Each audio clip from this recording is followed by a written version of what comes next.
Welcome to The Debrief, where we talk with the Washington Examiner's top journalists about the headlines they're covering this week and where the story's going next.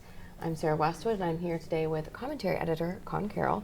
And Conn, Democrats have been using the attack on Paul Pelosi to try to silence Republican criticisms of Nancy Pelosi. They've also tried to sort of tie it into their threats to democracy rhetoric. And you guys wrote a column this past week tying all of that to some new revelations about DHS censorship. Tell us about all of that. Yeah, so actually this all started back when Donald Trump was president, and there were a number of hacks in the 2017-2018 time. And so Congress got together and they passed the Cybersecurity Infrastructure Security Act. And so what this did was created a new agency within the Department of Homeland Security that was tasked with combating hackers overseas, which, you know, kind of makes sense. Mm-hmm. However, since then, they have extended those list of threats to misinformation. And once you start getting into, you know, misinformation, what the government should and should not be combating as far as facts online, that's much more murkier.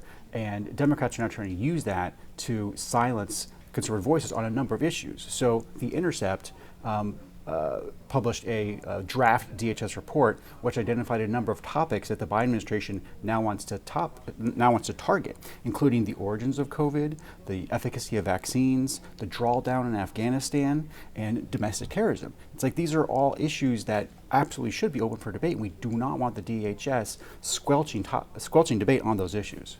Sort of ironically, I suppose, given what you just talked about, Biden gave a speech yesterday portraying Republicans as the threat to democracy. It was a really, aggressively worded speech that he gave from Union Station.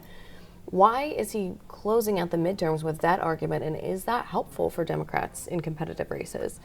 Yeah, we'll see. I mean, there's not a lot positive that Biden can talk about. Inflation's terrible, crime is up, homelessness is bad, nothing's really going his way.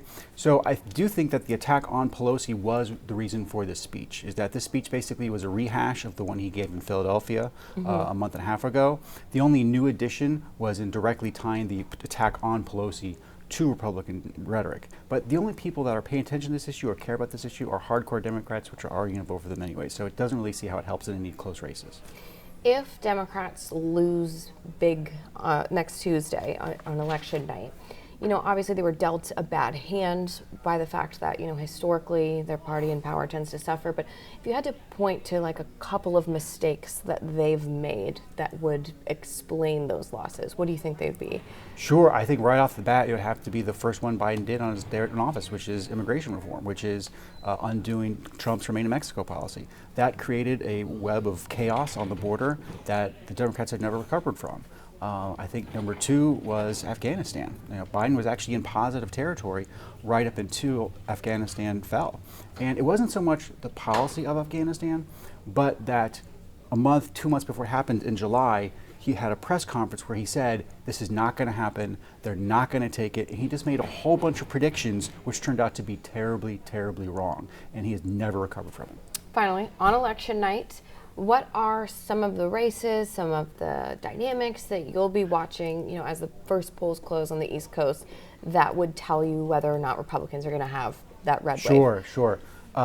So I would look at New Hampshire, actually.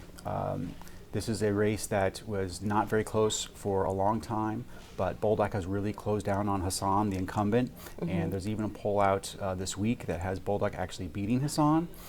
She's never a poll above 50, so she looks very vulnerable, and if Republicans are even close, but if they're winning that race, then I would look for a wave that carries through Georgia, Pennsylvania, Arizona, Nevada.